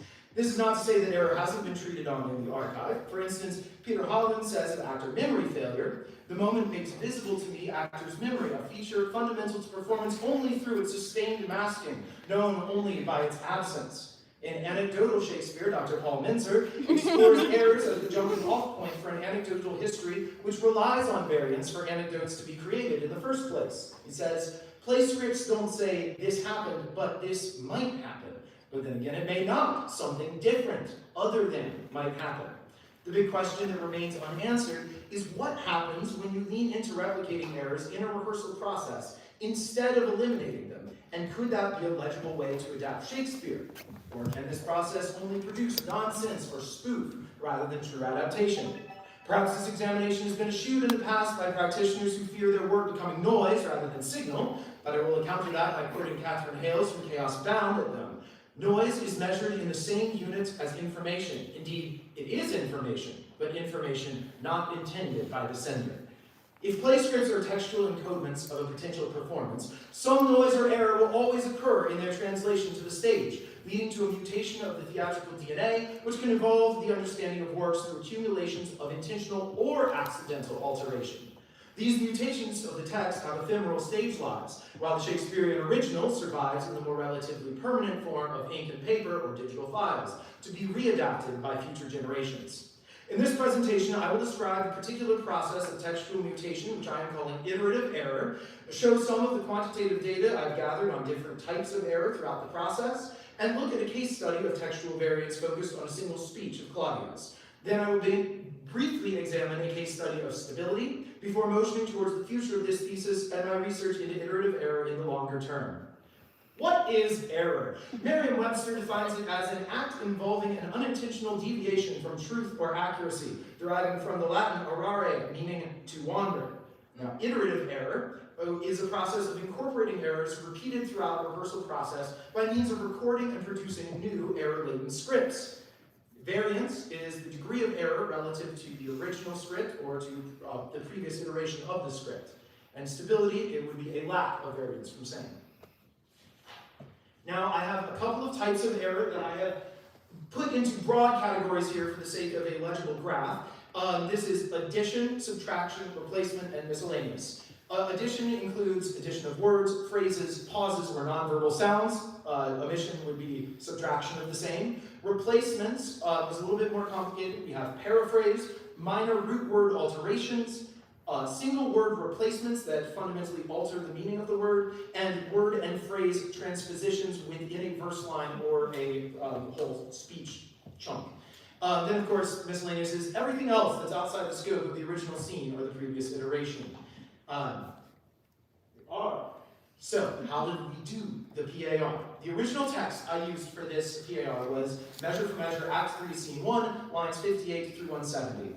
I chose this French scene of the larger sequence to focus in on a relatively short number of lines, shared rather evenly between two characters who are both entering the scene with incredibly high stakes and clear objectives. The PAR was conducted by Katie Mitchell and Larissa West over 7 weekly rehearsals and 1 performance to ensure the research period carried the normal amount of pressure that a real process would. Each run of the scene was recorded and a new script was transcribed from the audio. I highlighted the new errors and talked through them with the actors in each rehearsal before running and recording the scene again. Though old errors from previous iterations were retained, they were not highlighted in subsequent rehearsals as they were now understood to be the correct text. All errors were tracked on a massive chart, line by line, and categorized by type. This process was performed 8 times over the PAR period to come up with 8 increasingly variant texts. I also recorded entry interviews, audience response surveys, and I will be conducting post-mortem interviews with the actors once Thesis Fest dust settles. While these are not the focus of my talk today, they will be an essential part of my archive as I write the full thesis. The main course of what I have to show you today consists of some selections of the altered text and an exploration of the way that error presented itself throughout the process.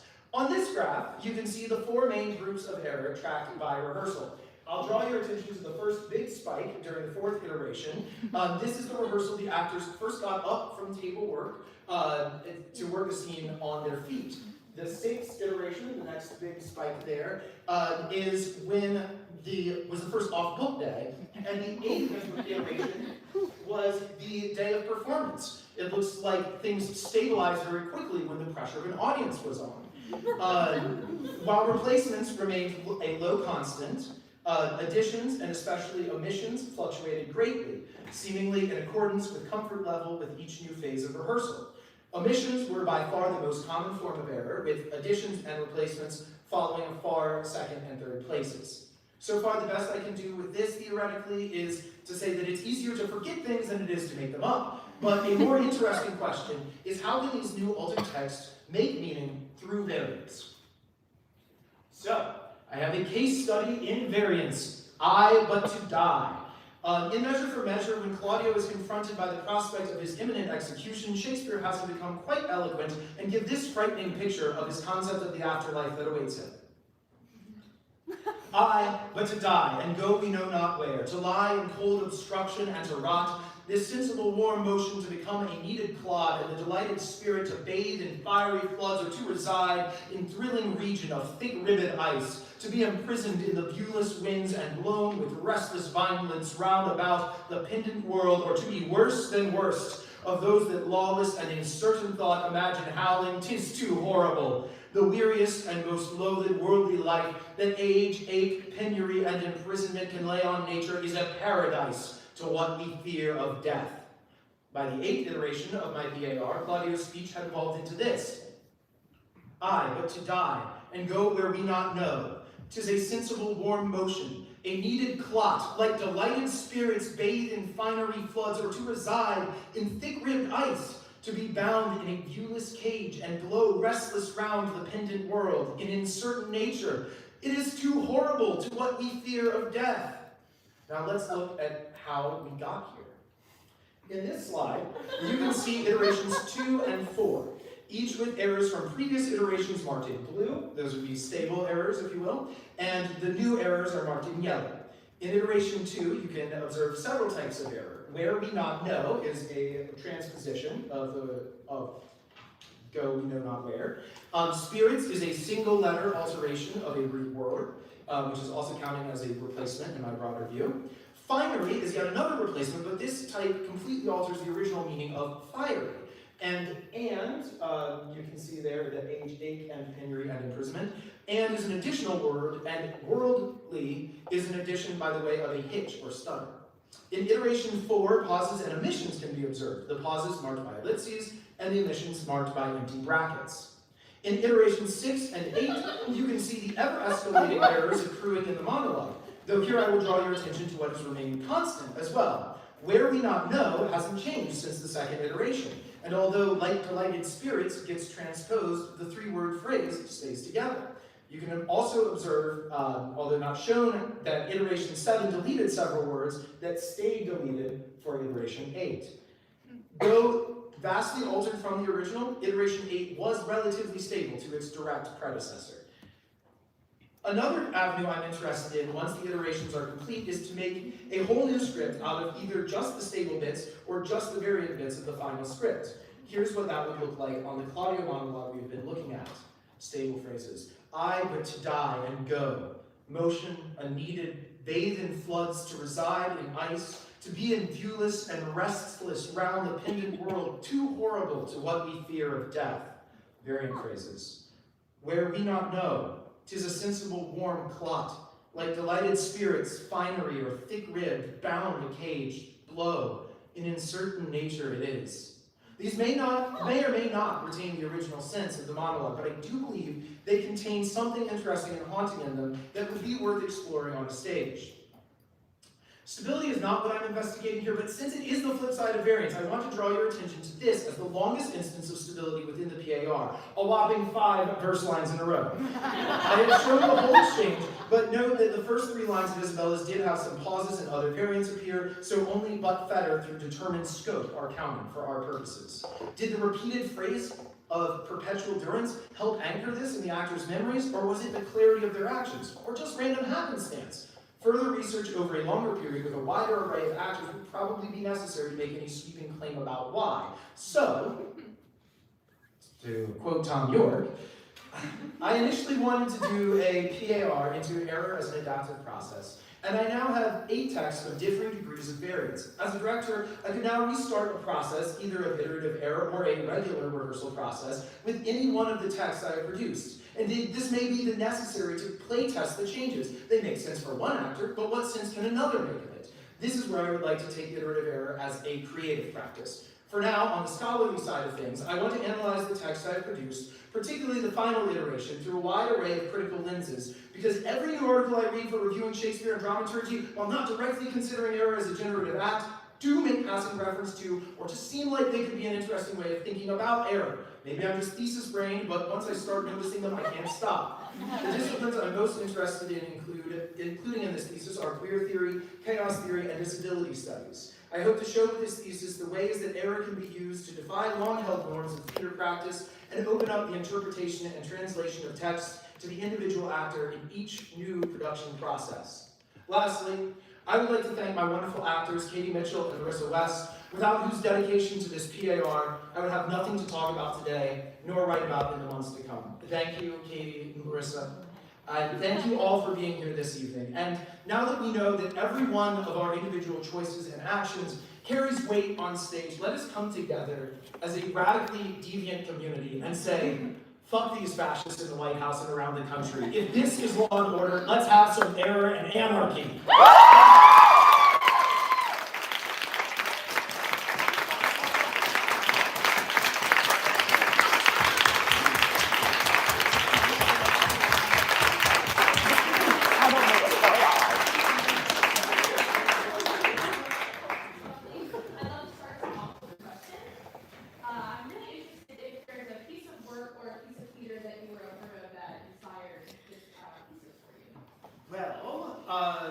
Two main things. First off, being an understudy has definitely, there's a heightened pressure of both being word perfect, but also having a much reduced rehearsal period to get those things right. So it was definitely present in my mind throughout that. But actually the real thing that inspired it is I went home over the summer and watched Cymbeline, the recording of it, and realized that when I walked off stage with Cotton's head, I said cotton. So I was like, what the fuck? And I didn't even know that I'd said it.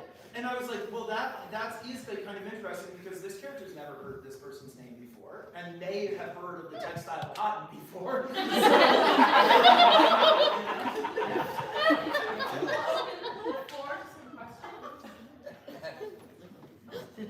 Hi. So I'm very fascinated by this, and I noticed that for the most part right now, the errors you're focusing on are specifically text-based. How do you think the physical movement and blocking of a rehearsal process can figure into this kind of iterative error process? Well, I'm so glad you asked. The fact that this is mainly focused on textual error has something to do with the fact of like narrowing the scope of things, for one. It also has to do with the fact that audio recording is pretty easy, and it's much easier to transcribe audio than it is to like look and write down all of the blocking too. And also, blocking often changes in a real rehearsal process. And that's something that we are all pretty used to in a rehearsal process, that, oh, you changed it, and actually, no, I liked it better when you did that, so let's just keep that. And so that's already kind of part of our world and our general like accepted practice.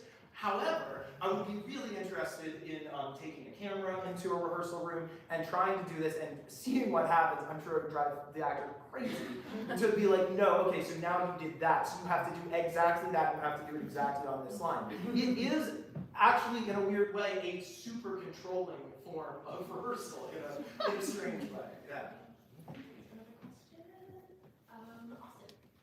How would this framework intersect with something like textual conditions? Would that look at variance in text as error? This is inspired by a lot of the work that has been done around textual studies, and I would love to, I mean, there's this whole thing with chaos theory about like differences in starting conditions, right? And like minor differences in starting conditions will like escalate out, right? So it's like if you were gonna do this with the same group of actors and do exactly the same process, and you could do it on Q1, Q2, and folio Hamlet, yes, that would be fascinating. That would also be like at least a doctoral.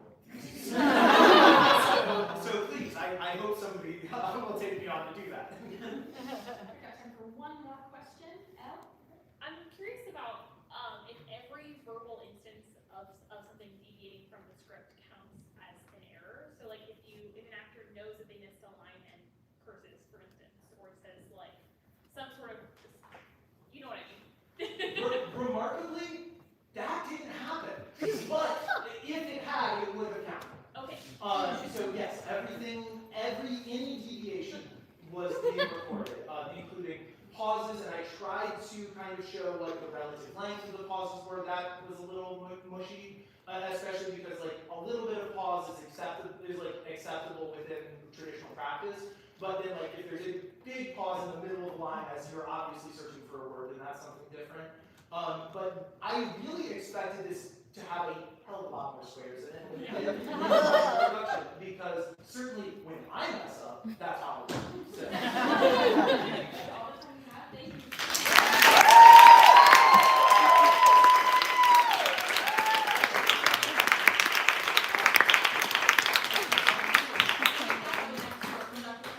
To the stage for our closing remarks.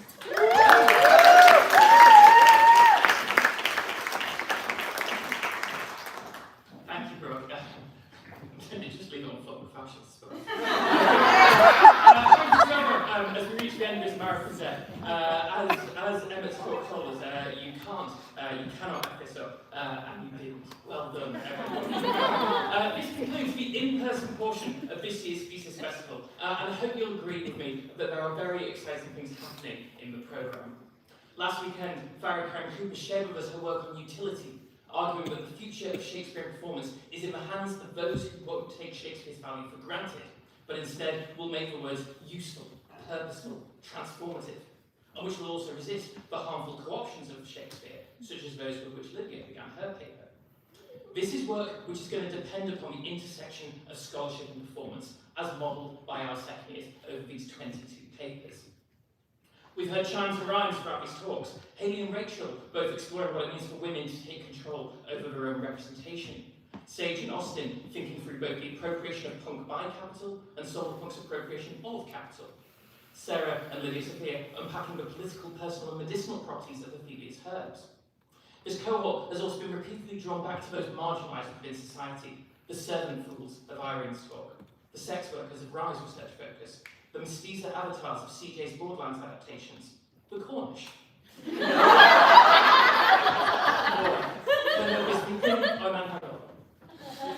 Our presenters have shown forensic interest in the minutiae of the text, from Austen's magically disappearing weapons to Xander's delineation of spirits and fairies, to Elle's architectural exegesis of my personal favourite, the fairy queen.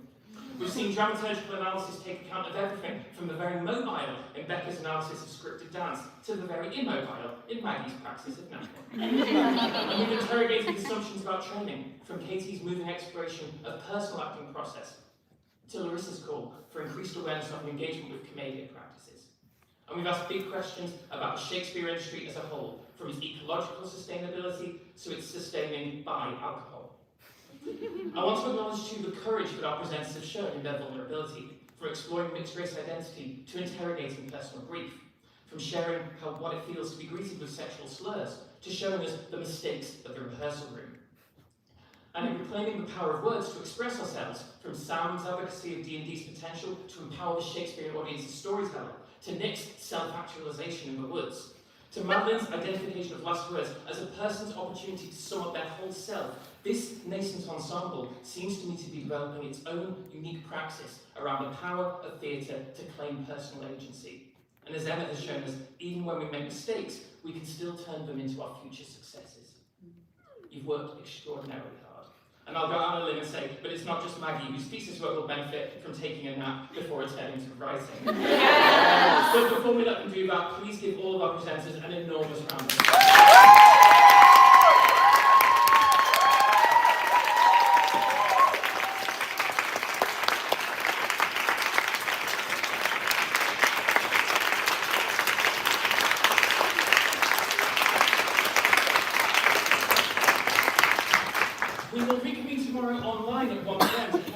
Remote students, Trent and Nora, present their work.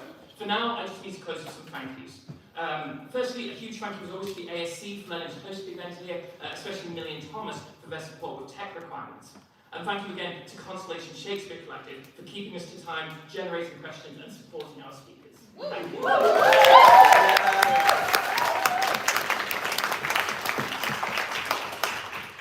I'm going to mention a lot of people in the next one, so I'll hold applause till I get to the end of this paragraph. We couldn't do this without our extraordinary graduate, fellow and student worker team. I particularly want to thank our social media team, Hayley, Larissa and Bianca, for creating a beautiful programme and poster, Maggie and Kaylin for overseeing the tech and the live stream, and especially Maggie for so much supportive work for working with the cohort in helping with the slideshows. Chris for overseeing hospitality, Sienna, Katie and Sam for organising the team and house management, and Bianca and Marguerite who have absolutely saved our bacon in front of house today, as well as everyone else who's looked after the event. And then a special thank you to our thesis assistant, Madeline Cook, who has worked tirelessly on this for the last couple of months, and who is largely responsible for programming the panels. Thank you all of you.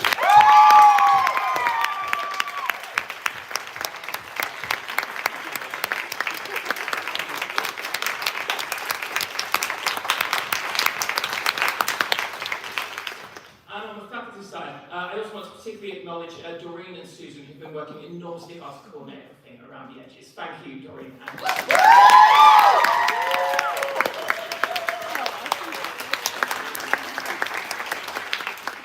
And very lastly, I want to recognise the people who've been sort of semi-present in the room by implication route, the supervisors of these projects, the faculty who've coached the projects at this point and have put so much work reading drafts, tracking down sources, and mentoring our students through the longest piece of writing most of them have ever done. Please join me in thanking Susan Anderson, Doreen Bechtel, Mary Hill Cole, Kerry Cook, Matt Davis, Paul Menzer, Kate Eastwood Norris, JP Schuyler, and Molly Surratt.